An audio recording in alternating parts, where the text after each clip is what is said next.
ቅድስት እሌኒ። በዘጠኝ ቀን ቅድስት እሌኒ ንግሥት አርፋለች። አይሁዳዊት የሮሃ ሴት ነበረች። ተርቢኖስ የሚባል ባልም ነበራት። ነጋዴ ነበርና ለንግድ ሄዶ 3-4 ዓመት ኑሮ ሲመለስ ባልንጀሮቹ ከማዕበል ከሞገድ ድነን እንደወጣን ሚስቶቻችን ሌላ ወንድ ሳይለምዱ ብናገኛቸው መልካም ነበር አለ። በሃይማኖት የጸናች ከገቢረ ኃጢአት የራቀች መሆኗን ያውቃልና እኔስ እንኳን ከማዕበል ተርፍ ያለው ሚስቴን በዚህ አልጠረጥራትም አላቸው። ያንተ ሚስት ፍጥረቷ ከሔዋን ልጆች አይደለምን? ሴት ጥንቱንም ምክንያተ ስሂት አይደለችምን? አሉት። በፍጹም አታደርገውም አለ። አንዱም አሁን እኔ ቀድሜ ሂጄ ለምጃት እርሷም ለምዳኝ ብመጣ አለ። እርሱም ባይሆንልህስ አለው። ነገር ግን መልሶ ቢሆንልኝስ ጥሪቴን እሰጥሃለሁ፣ ጥሪቴንም በሙሉ እሰጥሃለሁ ተባባሉ። ተወራርደው ሄዱ። ከቤቱ አቅራቢያ ደርሶ ከተርቢኖስ ሚስት አገናኙኝ አለ። እንኳን ሰው ፀሐይ አይቷት አያውቅም አሉት። አገልጋዩን አስጠርቶ እመቤቴ እሌኒ እንዳልናግራት እፈልጋለሁ፣ አንቺ ንገሪልኝ አላት። ገብታ ብትነግራትም ፊት ነሳቻት። ተመልሳ አልሆነልህም አለችው። ገንዘብ ልስጥ ይላል በይልኝ አላት። ነገረቻትም። ተቆጥታ በምትፈትልበት እንዝርት መታቻት። ደሟን እያዘራች ወጥታ አይሆንም ስልህ እምቢ ብለህ አስመታኸኝ አለችው። እንግዲያስ ይህን ገንዘብ ላንቺ ልስጥሽ፣ ሁለቱ የሚተዋወቅበትን ነገር አምጥተሽ ለኔ ስጭኝ አላት። ይህንንስ አደርግልሃለሁ፣ አንተም ነጋዴያን መጡ የብስ ረገጡ ብለህ አስወራ አለችው። ተመልሳ ገብታ ነጋዴያን መጡ የብስም ረገጡ እየተባለ ነው፣ ሰውነትሽን ታጠቢ ሽቱም ተቀቢ አለቻት። ስታጥባትም ባልና ሚስቱ የሚተዋወቁበትን ከአንገቷ ያሰረችውን ዕንቁ ረስታው ገባች። ወስዳም ሰጠችው።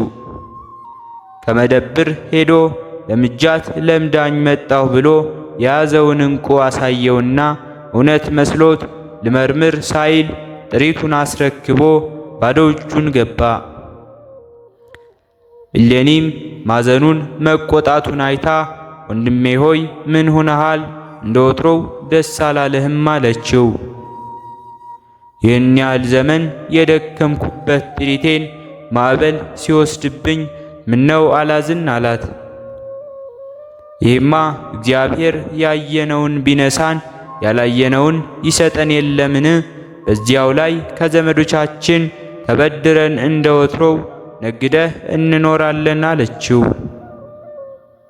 እኔስ አበድሬ በኖርኩበት ሀገር ተበድሬ አልኖርም፣ አንቺ ግን ሁሉ ይወድሻል፣ እንዳልሽውም ሆነሽ ትኖሪያለሽ ብሎ በነገሯ ይወርፋታል። ተነስቶም ሲወጣ እኔስ ካንተ ተለይቼ ወዴት እሄዳለሁ ብላ እርሷም ተከተለችው። ሳጥን አስጠርቦ ይዞ ወደ መርከብ ተሳፍረው ሲሄዱ እህቴ ምነው ሳምንሽ ከዳሽኝ፣ ስወድሽ ጠላሽኝ አላት። አንተን ጠልቼ ማንን ወደድኩ? አንተን ክጄ ማንን ለመድኩ? አለችው። እንግዲያስ ይህንን ለገሌ ማን ሰጠው አላት። ሰራተኛዋም መጥታ ነገረችኝ። አይሆንም አልኳት። በኋላ ግን ገላዬን ስታጠብ ረስቼ ገብቼ ነበር። እርሷም ወስዳ ሰጥታው ይሆናል እንጂ እኔስ መልኩን እንኳ አላየሁትም አለችው። አድርገሽው ከሆነም ስራሽ ያጥፋሽ፣ አላደረግሽውም እንደሆነ ስራሽም ያውጣሽ ብሎ በሳጥን ከቶ ከባህር ጣላት። ማዕበል እየገፋ ወስዶ ጽንፈ ባራንጤያ ደረሳት። የባራንጤያ ንጉሥ የቁንስጣ ከባህር ዳርቻ ቆሞ ነበር። የነጋዴዎች ወርቅ ይሆናል ብሎ አስወጥቶ ቢከፍተውም ቁልጭ ቁልጭ ስትል አገኛት። ውበቷን አይቶም አላዋቂ ነውና የክርስቲያን እመቤት ማርያም አንቺ ነሽን አላት። የከፋኝ የቤት እመቤት እንጂ የእርሷን የእግሯን እጣቢም አልሆንም አለችው። ለንጉሥ ቁንስጣ ሰጣት። ሥርዓተ አሕዛብ የሚያስተምሯት ሽቱ የሚዘግቡላት ደንገጥሮች ሰጥቶ መንፈቅ ያህል የጠራ የለሰለሰ ሲመግባት ቆይቶ በመንፈቁ ተገናኛት። ወንድ ልጅንም ወለደችለት። ስሙም ቁስጥንጢኖስ ተባለ። ሐመልማል ማለት ነው። እናቱ ከባህር ተገኝታለችና እስከ 4 ዓመቱ ነገረ ሃይማኖት እያስተማረች አሳደገችው።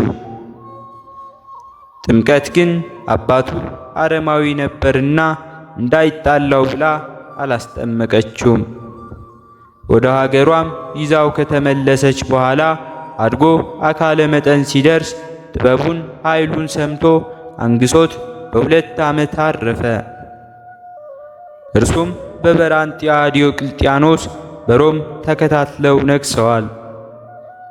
የዲዮቅልጥያኖስም ንግስና እንደምነው ቢሉ ቀዳሚ ስሙ አግሪጳ ነው። ሀገሩ ላላይ ግብጽ ነው። ከሮሙ ንጉስና ከነ ማሪዮስ ቤት የፍየል እረኛ ሆኖ ሲያገለግል ይኖር ነበር። እንጥርቢያ ፍነጥርቢያ የሚባሉ ሴቶች ልጆች ለእርሱ ነበሩት።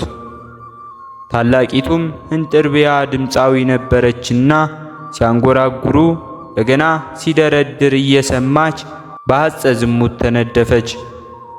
አባቷ ጠላት ተነስቶበት ዘምቶ በዚያው ሲሞት ስመ መንግሥቱን ዲዮቅልጥያኖስ ብላ አግብታ ነገሰችው። ከ8 ዓመት በኋላ ታናሺቱ ፍንጥሪያም ብትወደድ መክስሚያኖስም አግብታ በአንጾኪያ ነገሰችው።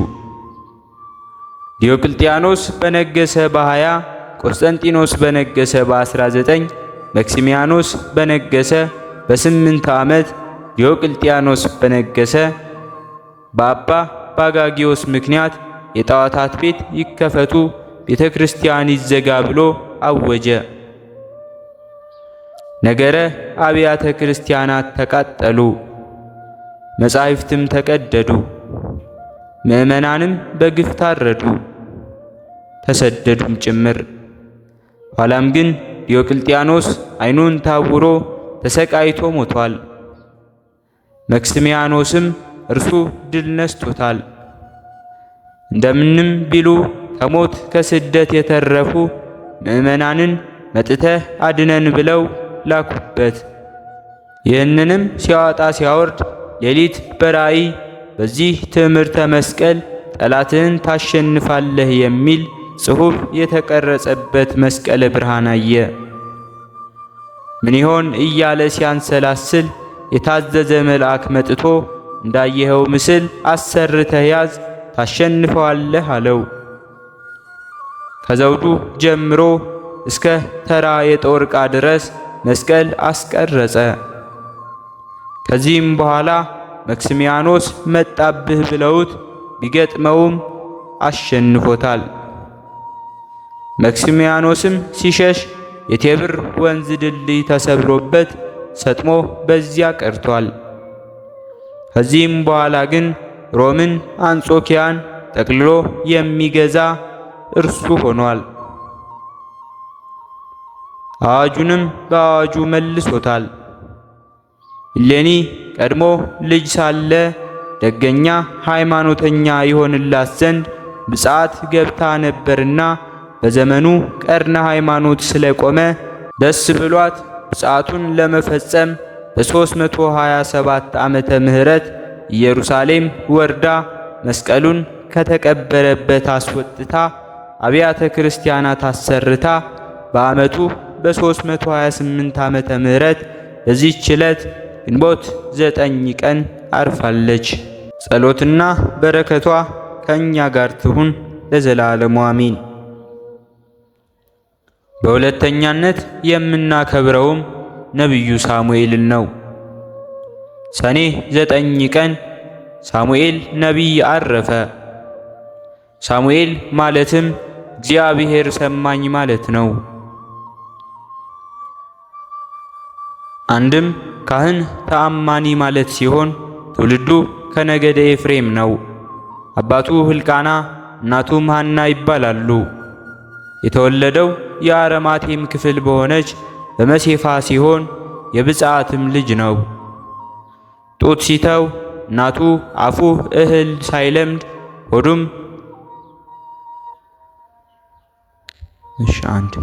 ሆዱም ዘመድ ሳይወድ ወስዳ ለቤተ እግዚአብሔር ሰጥታዋለች።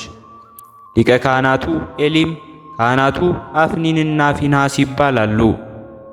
አፍኒንና ፊንሐስም በምግባር የከፉ ነበሩ።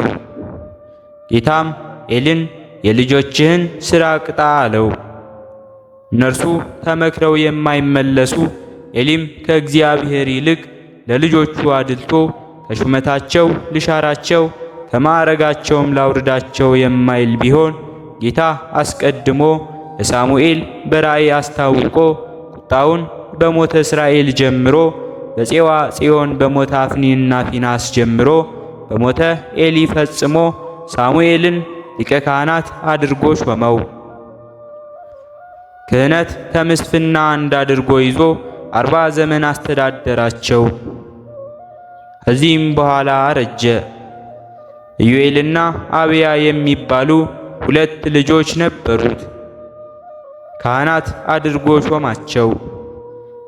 እነርሱ ግን ድሃ የሚበድሉ ፍርድ የሚያጓድሉ ቢሆኑ እስራኤል አንተ እንዳታስተዳድረን አረጀህ፣ እንዲሁም ሸመገልክ፣ ልጆችህም አንተን አልተኩልህም። በዚያውም ላይ በኤብያስ ዘገለአድ ባሉ 2 ነገድ ተኩል ወንድሞቻችን ናዖስ አሞናዊ ቀኝ እንዲሁም ቀኝ ዓይናችሁን ገብሩልኝ ይላልና ቅን ፍርድ የሚፈርድልን ከጠላት የሚታደገን ንጉሥ አንግስልን አሉት።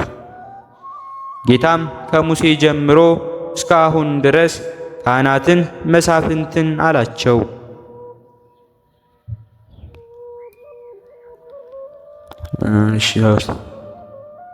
ጌታም ከሙሴ ጀምሮ እስካሁን ድረስ ካህናትን መሳፍንትን አስነሳ እንጂ እንደ አሕዛብ ንጉሥ አንግሶላችኋልን?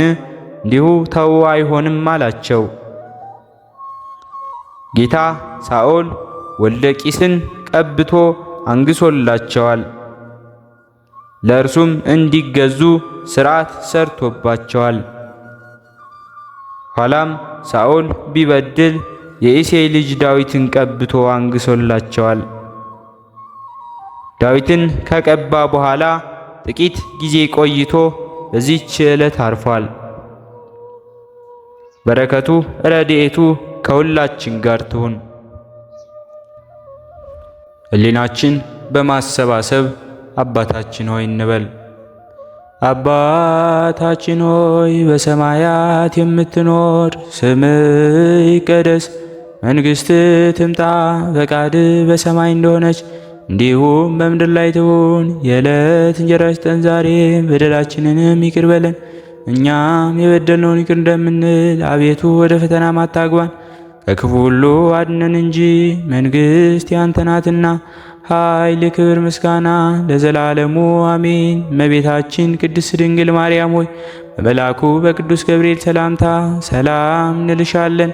በሐሳብሽ ድንግል ነሽ፣ በሥጋሽም ድንግል ነሽ። አሸናፊ እግዚአብሔር እናት ሆይ ሰላምታ ላንቺ ይገባሻል። ከሴቶች ሁሉ ተለይተሽ አንቺ የተባረክሽ ነሽ፣ የማኅፀንሽን ፍሬ የተባረከ ነው። ጸጋን የተመላሽ ቅድስት ሆይ ደስ ይበልሽ፣ ልዑል እግዚአብሔር ካንቺ ጋር ነውና ከተወደደው ልጅሽ ከጌታችን ከመድኃኒታችን ከኢየሱስ ክርስቶስ ዘንድ ይቅርታውንና ምሕረቱን ለምኝልን ኃጢአታችንንም ያሰርይልን ዘንድ ለዘላለሙ አሜን። ስለነበረን ጊዜ ሁሉ የአምላካችን የልዑል እግዚአብሔር ስሙ ዛሬም ዘወትርም የተመሰገነ ይሁን። አነሳስቶ ላስጀመረን አስጀምሮ ላስፈጸመን ለልዑል እግዚአብሔር ምስጋና ይሁን። ውድ የሃይማኖት ሚዲያ ተከታታዮች ከዚህ በላይ እንድንሰራ አገልግሎቱ በሰፊው ይሰጥ ዘንድ በሀገር ውስጥም በሀገር ውጭም ያላችሁ ይህንን መንፈሳዊ ቻናል ላይክ፣ ሰብስክራይብ፣ ሼር በማድረግ ድጋፋችሁን ታሳዩን ዘንድ በትህትና እንጠይቃለን። ያላችሁን ሐሳብ አስተያየት በኮሜንታችን ስር ላይ አስቀምጡልን። ወስብሐት ለእግዚአብሔር ወለወላዲቱ ድንግል ወለመስቀሉ ክቡር። ይቆየን።